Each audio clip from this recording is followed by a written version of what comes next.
అందరికీ ప్రభు పేరిట వందనాలు. ముందుగా అందరికీ హ్యాపీ గుడ్ ఫ్రైడే. సమయం ఇచ్చిన దేవాది దేవునికి మరి వాక్యం ఇక్కడ నిలబెట్టి చెప్పే నాకు అవకాశం ఇచ్చిన దైవజనులు గారికి మరి సంఘ పెద్దలకు మీ అందరికీ ప్రభు పేరిట వందనములు. ఈ రోజు మనము గుడ్ ఫ్రైడే సందర్భంగా ప్రతి ఒక్కరు సిల్వపై దేవుడు పలికిన 7 మాటలు ఒక్కొక్కరు చెప్పబోతున్నారు. మరి నాది మొదటవ మాట చెప్పే ముందుగా అసలు మనం గుడ్ ఫ్రైడే ఎందుకు చేసుకుంటాము, దాని ఉద్దేశం ఏంటి? మనం తరతరాలుగా గుడ్ ఫ్రైడే చేసుకుంటూ వస్తున్నాము, కానీ దాని ఉద్దేశము, దానికి ఉన్న వెనకాల కారణం ఏంటిది అనేది మనం మొదలు చూసుకొని దాని తర్వాత మొదటి మాటలోకి వెళ్తాము. యోహాను సువార్త 3వ అధ్యాయము 16వ వచనము.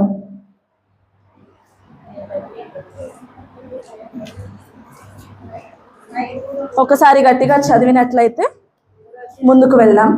యోహాను సువార్త 3వ అధ్యాయము 16వ వచనము. దేవుడు లోకమును ఎంతో ప్రేమించెను కాగా ఆయన తన అద్వితీయ కుమారునిగా పుట్టిన వాని యందు విశ్వాసముంచు ప్రతివాడును నశింపక నిత్య జీవము పొందినట్లు ఆయనను అనుగ్రహించెను.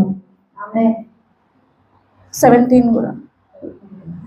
లోకము తన కుమారుని ద్వారా రక్షణ పొందుటకే గాని లోకమునకు తీర్పు తీర్చుటకు దేవుడు ఆయనను లోకములోనికి పంపలేదు. ఆమేన్. సో ఇది కారణం అన్నమాట. దేవుడు ఈ లోకానికి ఎందుకు వచ్చారు, ఎందుకు మన కొరకు శిలువ పైన ఆయన ప్రాణాలు అప్పగించారు అంటే కేవలము మనకు నిత్య జీవమును అనుగ్రహించడానికి మరియు మన అందరికీ రక్షణ కలుగజేయడానికి. ఈ 7 మాటలు అనేవి ఏంటిది అంటే దేవుడు సిలువలో నుండి ఈ లోకానికి ఆయన ప్రేమను వెల్లడపరచుటయే ఈ గుడ్ ఫ్రైడే. ఆయన లోకానికి ఆయన ఎంతగానో ప్రేమించి ఉన్నారు కాబట్టి మనుష్య కుమారునిగా ఈ లోకంలో వచ్చి ఆయన జన్మించారు. ఇది గుడ్ ఫ్రైడే యొక్క ఉద్దేశము, కారణము. సో దేవుడు అసలు ఎందుకు మన కొరకు మరణించవలసి వచ్చింది, ఆయన ఎందుకు మన కొరకు చనిపోవాల్సి వచ్చింది అంటే చాలా కారణాలు ఉన్నాయి.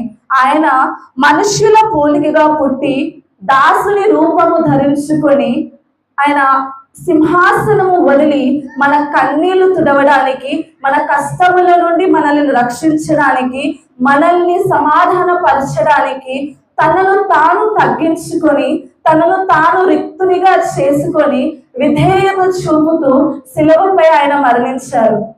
ఆయన తనను తానుగా బలిగా సమర్పించుకున్నారు.